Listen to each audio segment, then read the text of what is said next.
Webafana bakithi niyakhumbula yini mhla sihluphekile? Webafana bakithi niyakhumbula yini mhla sixakekile? Singenandawo yokulala. Sambalazela shona sathi nosifika lundo lumahlikihlikihli sabona umuso kanyayo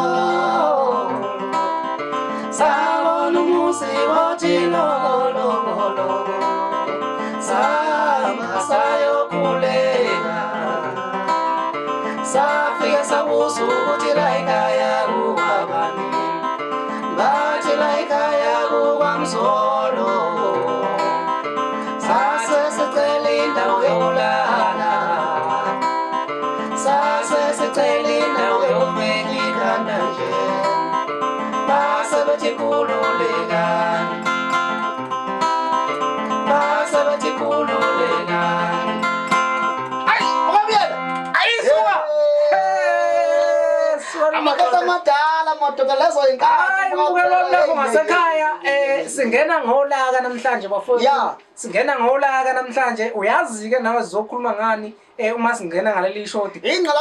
Ingqalabutho madoda awuswani madoda. Ake sikubingelele mukelo lami lapho ngasekhaya ubingelelwe mina nje bomvu umfoko abiyela madoda. Ngibuya phansi mina umuntu kwasanguye. Ngihamba naleyo ndoda uma siwazi umfoko kaDube mfowethu awubabingelele. Indoda emanxeba mfoko abiyela kade ziyigudla ziyinetha mfethu bathi umajika tuzanje ngesolo ebhasikile madoda. Umshali wentombi idikile isoka wathi umxabazo mfoko kaNdlovu mfoko abiyela siphetheni namhlanje. Yazi mfowethu mbukelo lwami lapho ngasekhaya siqeda ukuculela kamnandi. Ngiyazi nawe njengamanje uzothi siphinde kodwa ngebhadi ngeke size siphinde sifuna uyophinda futhi ulalele lokho okade ukubuka. Mfowethu imfishane indaba yethu namhlanje ivideo yethu eyedlule besiye sakhuluma ngokuthi best prophet. Yebo sathi thina ithini into washo nomuntu ekhaya. Namhlanje sibona mfowethu mina ngiyifundele straight epage lakhe usho nomuntu ekhaya uthi bayabuya kunento abazosipha yona kulonyaka. Thina uPaula kwakho. Mfoko abiyela kube kuthiwa nomsila ngabe ngushaya kanje. Ngabe nguthi.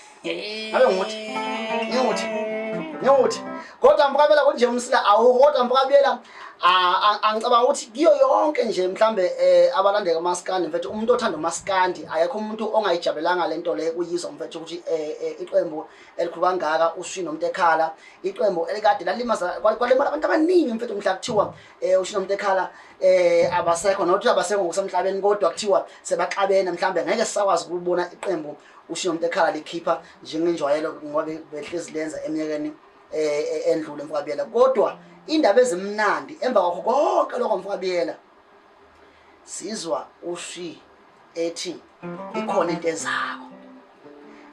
ezako mfoko abiyela uyazi mfoko abiyela njengoba ngifike indaba lezi ngabona ngeke ngibone umtshato mfoko ngoba mfoko abiyela epostile ethi yabona kube kuthiwa nomsila ngabe ngosha kanje ngabe nguthi ngoba uyabona mfoko abiyela indaba ezimnandi lezi ngoba akekho umuntu wayephatheke kabi njengomlandeki amaskandi mhla kutholakala ukuthi ushino umuntu ekhala abasakwazi ukusenza ndawo ngoba yiqembu la mfethu elithatha amaskandi awususa from le map lela ubeka la mfoko abiyela futhi ilona qembu elithatha isikhathi eside kubantu ababili nakuthiwa khona abantu abakade basebenza ngababili ibona abantu abathe isikhathi eside besebenza bobabili bengaxabanga ngoba omaskandi bekwenza ukuthi basebenza khona manje 2 years 3 years sabaxabela kodwa usho umuntu ekhala bathe isikhathi eside mfethu baba nebond eningi and uyibona lento ukuthi yabasebenza ngoba uyabona umuntu ekhala makuthiwa uhlezi lapha ya kuline uyagidwa uyambona ukuthi nayi lento manje yasithatha yasenza umaskandi sawuthanda mfowethu ngithi mina uma bebuya ibuya ngicela beyiqaphelisise into induku yabashaya eqaleni beyiqaphelisise indaba yabantu mfowethu umuntu wesithathu beyiqaphelisise kakhulu mfowethu nendlela abasebenza ngayo ngiyethemba ukuthi kulokhu sebevukile emaqandeni babonile ukuthi okay sashayeka la mfoko abiyela